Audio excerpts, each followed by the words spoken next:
آدمی کو زبان جہنم لے کے جاتی ہے۔ جناب نبی کریم صلی اللہ علیہ وسلم کا مبارک ارشاد ہے کہ انسان نیکی کرتے کرتے کرتے جنت تک پہنچ جاتا ہے، مگر وَإِنَّهُ لَيَتَكَلَّمُ بِكَلِمَةٍ، وہ ایک بات اپنی زبان سے ایسی کہتا ہے جس کی وجہ سے اس کو جہنم میں ڈال دیا جاتا ہے۔ ایک بات، اس کی مثال یوں سمجھیں جیسے ایک آدمی نے دیگ بنائی نا، دیگ، اور اس میں اس نے ایک چمچہ زہر کا بھی ڈال دیا۔ آپ بتائیں اس دیگ کے کھانے کا فائدہ ہوگا یا نقصان ہوگا؟ جیسے ایک بول جو ہے نا، ایک بول وہ اتنا خطرناک ہے۔ ایک بالٹی شربت کی بھری ہوئی ہے اور اس میں ایک قطرہ زہر کا بھی ڈال دیا، وہ کہتے ہیں میں تو ایک قطرہ زہر کا ڈالا، ساری بالٹی زہر بن جاتی ہے۔ تو ایک بول اتنا خطرناک ہے، بہت خطرناک ہے۔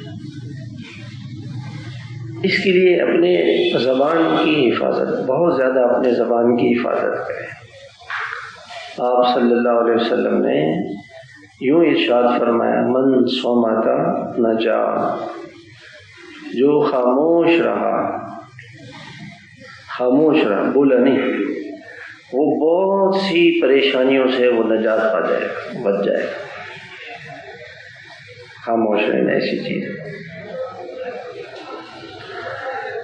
آپ صلی اللہ علیہ وسلم نے فرمایا کہ من کان یؤمن باللہ والیوم الآخر فلیتکلم خیرا او لیصمت، جو اللہ پر اور اللہ کے رسول پر، آخرت کے دن پر ایمان رکھتا ہے تو وہ خیر کی بات زبان سے کہے، اچھی بات کہے جو خیر کی بات ہو، جس سے دوسرے کو نفع پہنچے، خیر کی بات ہو جس سے دوسرے کو فائدہ پہنچے، دنیا کا اور آخرت کا فائدہ ہو، ورنہ خاموش رہے، بولے نہیں، بولے نہیں۔ ایک چپ، ہمارے بزرگ تھے حضرت مولانا جمشید صاحب رحمۃ اللہ علیہ، وہ فرماتے تھے ایک چپ 100 کو ہرا دے، 100 آدمیوں سے لڑ رہے ہیں، اس کو برا بلا کہہ رہے ہیں، وہ خاموش ہے تو یہ جیت جائے گا، وہ ہار جائیں گے، بولتے بولتے تھک جائیں گے۔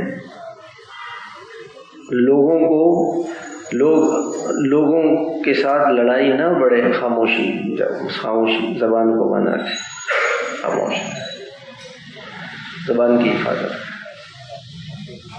اور یہی ہمارے لیے بڑا مشکل ہے، زبان کا بچانا یہ بہت مشکل کام ہے، بہت مشکل کام ہے۔